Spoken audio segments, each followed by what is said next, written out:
নমস্কার বন্ধুরা, welcome to ST unique sports. বন্ধুরা, এই ভিডিওতে আমরা কথা বলবো একটুখানি ইস্টবেঙ্গল নিয়ে। বড় চমক কিন্তু ইস্টবেঙ্গল ম্যানেজমেন্ট দিয়েছে। আনোয়ার আলীকে নিয়ে কিন্তু বড় সুখবর তো এসে গেছে, সেগুলো আলোচনা করব। ইস্টবেঙ্গলের ডিফেন্স নিয়ে আলোচনা করার রয়েছে। ইস্টবেঙ্গলের ডিফেন্সের অন্যতম স্তম্ভ হিজাজি মাহেরকে নিয়ে বড় আপডেট শেয়ার করার সাথে সাথে ডুরান্ড কাপ নিয়েও আমরা কথা বলবো একটু এই ভিডিওতে। ভিডিওটা খুবই ইন্টারেস্টিং ভিডিও হবে, শুরু থেকে শেষ পর্যন্ত দেখো। আর ভিডিও ভালো লাগলে সকলে একটা করে লাইক করে দিও। আর যারা চ্যানেলে প্রথমবারের জন্য এসেছো, মনে করে চ্যানেলটাকে সাবস্ক্রাইব করে তার পাশের বেল আইকনটাকে অন করে রেখো, তাহলে তোমাদের প্রিয় দলের খেলার সমস্ত আপডেট তোমরা এখানে পেয়ে যাবে। তো চলো আর দেরি না করে ভিডিও শুরু করা যাক। যদি আমরা প্রথমেই কথা বলি একটুখানি ডুরান্ড কাপ নিয়ে, তো ডুরান্ড কাপে কিন্তু প্রতিটা গ্রুপ বিভাজন হয়ে গেছে। গ্রুপ অনুযায়ী কিন্তু কোন দল কতটা শক্তিশালী, কোন গ্রুপটা শক্তিশালী, কাদের কোয়ালিফাই করার সম্ভাবনা কতটা, সেই নিয়ে যদি আমরা আলোচনা করি, তার মধ্যে প্রথমে এ গ্রুপ রয়েছে। সেখানে ডাউনটাউন, ইস্টবেঙ্গল, ইন্ডিয়ান এয়ারফোর্স এবং মোহনবাগান সুপার জায়েন্ট রয়েছে। তো এক্ষেত্রে ইমামি ইস্টবেঙ্গল এবং মোহনবাগান সুপার জায়েন্টই কিন্তু ফেভারিট হিসাবে ধরা হচ্ছে এই গ্রুপ থেকে। যদি আমরা গ্রুপ বি এর দিকে তাকাই, Bengaluru FC, Indian navy, Inter Kashi এবং মোহামেডান স্পোর্টিং। তো মোহামেডানকেই কিন্তু মোটামুটি ফেভারিট হিসাবে ধরা যেতে পারে। এবার যদি বেঙ্গালুরু তারা তাদের মেন টিমকে খেলায়, তো বেঙ্গালুরুও কিন্তু একটা ভালো ফাইট দেবে। তো এই গ্রুপ থেকে কিন্তু বেঙ্গালুরু এবং মোহামেডান এরাই কিন্তু ফেভারিট রয়েছে। গ্রুপ সি এর দিকে তাকালে সেখানে Punjab FC, Mumbai city FC, Kerala Blasters এবং সিআইএসএফ এর দল রয়েছে। তো মুম্বাই তারা কিন্তু তাদের ইউথ টিমকে খেলাবে। পাঞ্জাব কী দল খেলাবে কোনো রকম আপডেট নেই। যদি কেরালা তাদের সিনিয়র টিমকে খেলায়, তো কেরালা কিন্তু অবশ্যই ফেভারিট রয়েছে গ্রুপ সি থেকে। গ্রুপ ডি এর দিকে যদি আমরা তাকাই, সেখানে বাংলাদেশ আর্মি রয়েছে, চেন্নাইন এফসি রয়েছে, ইন্ডিয়ান আর্মি রয়েছে এবং জামশেদপুর রয়েছে। এটা কিন্তু জামশেদপুরে খেলা হবে। তো সেক্ষেত্রে এই গ্রুপের মধ্যে থেকে কিন্তু অবশ্যই চেন্নাইন এফসি তারা কিন্তু মোটামুটি একটা দল খেলাবে। সেখানে রিজার্ভ টিম বা মোটামুটি সিনিয়র দলেরও কিছু ফুটবলার থাকবে। তো সেই জায়গা থেকে কিন্তু তারা ফেভারিট রয়েছে। জামশেদপুর সম্ভবত তারা তাদের যুব দলকেই খেলাবে। তো গ্রুপ ই এর যেটা ম্যাচ সেটা কোকরাঝাড়ে হবে। সেখানে কিন্তু বোডোল্যান্ড রয়েছে, বিএসএফ রয়েছে, নর্থ ইস্ট এবং ওড়িশা। তো এই জায়গাতে কিন্তু অবশ্যই নর্থ ইস্ট ফেভারিট রয়েছে। ওড়িশা সম্ভবত তাদের রিজার্ভ টিমকেই খেলাবে।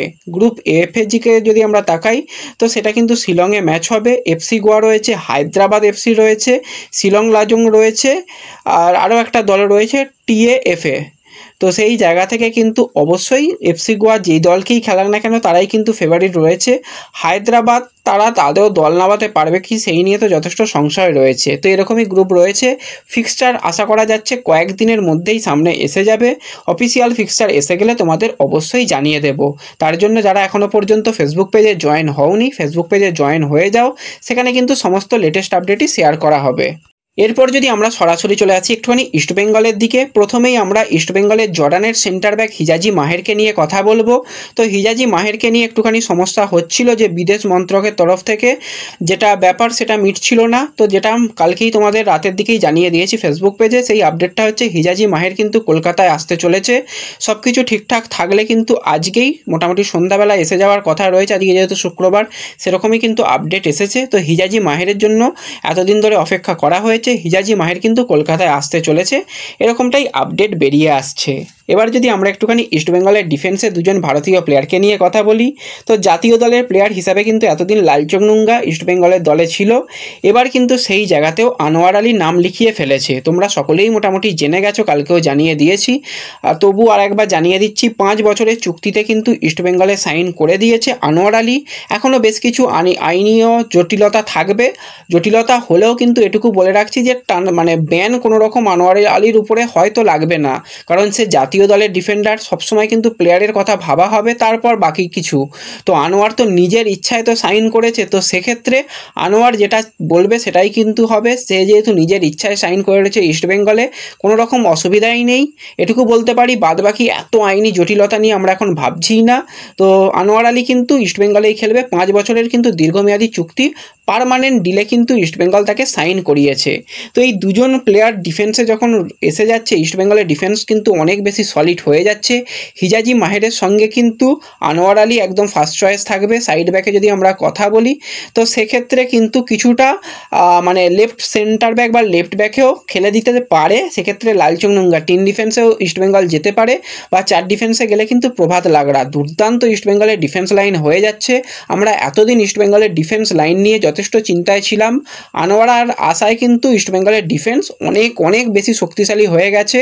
এবার ইস্টবেঙ্গলের মাঝমাঠে আর একটুখানি কাজ বাকি রয়েছে। সেই কাজটাও যদি ম্যানেজমেন্ট এরকম চুপচাপ করিয়ে নিতে পারে, আমরা আশা করি এই দল কিন্তু টপ 4-এর মধ্যে, এমনকি লিগ শিল্ডের দৌড়েও থাকবে আগামী বর্ষে, বোঝাই যাচ্ছে। এবং সামনেই ডুরান্ড কাপে কতটা কি ভালো পারফরমেন্স হবে সেটা তো পরবর্তী সময় বোঝা যাবে। দল সেট হয়ে গেলে এএফসির ম্যাচেও কিন্তু যথেষ্ট ভালো রেজাল্ট করতে পারবে, কারণ হিজাজি মাহের একটা বছর লাল হলুদ জার্সি গায়ে তার খেলে নিয়েছে প্রায়।